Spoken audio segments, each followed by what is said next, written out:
let's return to one of our top stories. The crisis in Mali. Just to remind you, the Prime Minister has been arrested. He's in custody. He's also resigned.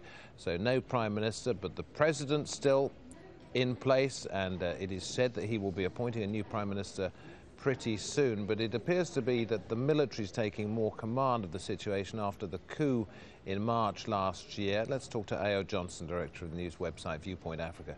Joining us now from London. Is this the military basically saying, whatever you think you can do, we are still in charge? Yes, I think the military has a confidence problem. Clearly, they want to show that they're in charge, they're in control.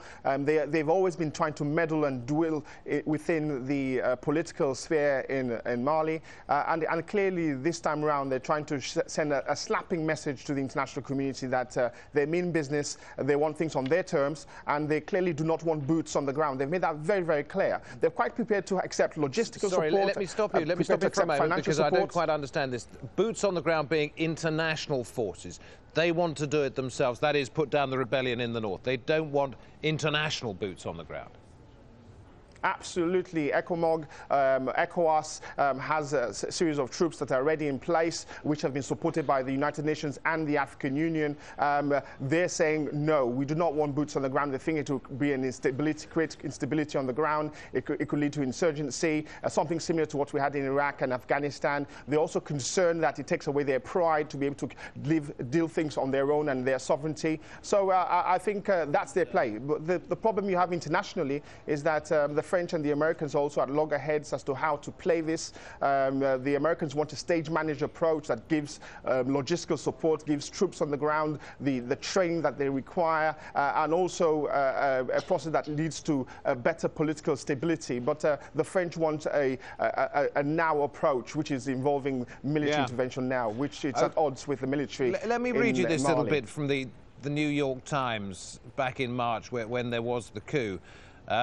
The coup leaders, the military, saying on state television they were fed up with the way Mali's government was confronting the rebellion, the one in the north, complaining about being under-equipped for the fight. So they take power, saying not enough's being done to put down this rebellion, which has since spread.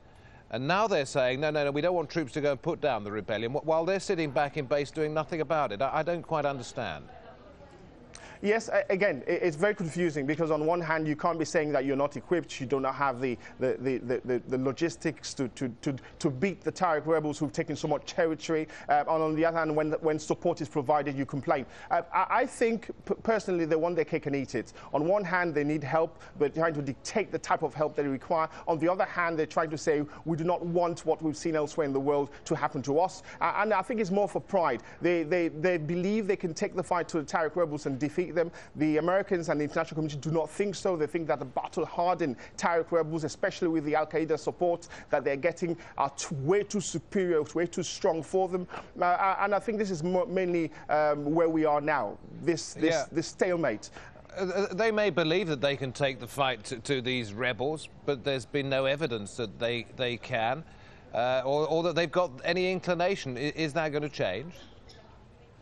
Well, something has to happen very quickly. Clearly, the president has to find another prime minister. He's got to have another government in place. What's ready is that there's a contingency in place internationally through ECOWAS to be able to have troops on the ground to deliver some training with the Mali military juntas and their larger, wider forces to deliver, hopefully, a battle against the TUAREG rebels. The question is, it's not going to happen in a hurry. It's not going to happen this side of Christmas. Unlikely to happen now in a hurry, which is what the international community was hoping for. I think this sort of plays into the hands of what the Americans were hoping for, which is a stage-managed approach. It gives them time to provide training. It gives them time to be able to talk the juntas back to the negotiating table, and for them to understand that the international community is here to help them, and also it provides a basis for the Americans to be able to deliver the sort of training and hopefully the support to be able to take the fight to the TUAREG rebels. But it's going to be very difficult. It's going to be urban warfare in some parts. It's going to be very difficult terrain. The Sahel already has too many people who are starving, and it's a complex region. So this is certainly not going to happen or go away in a hurry. Well, thank you. Thank you very much indeed. Ayo Johnson there from ViewPoint Africa. Before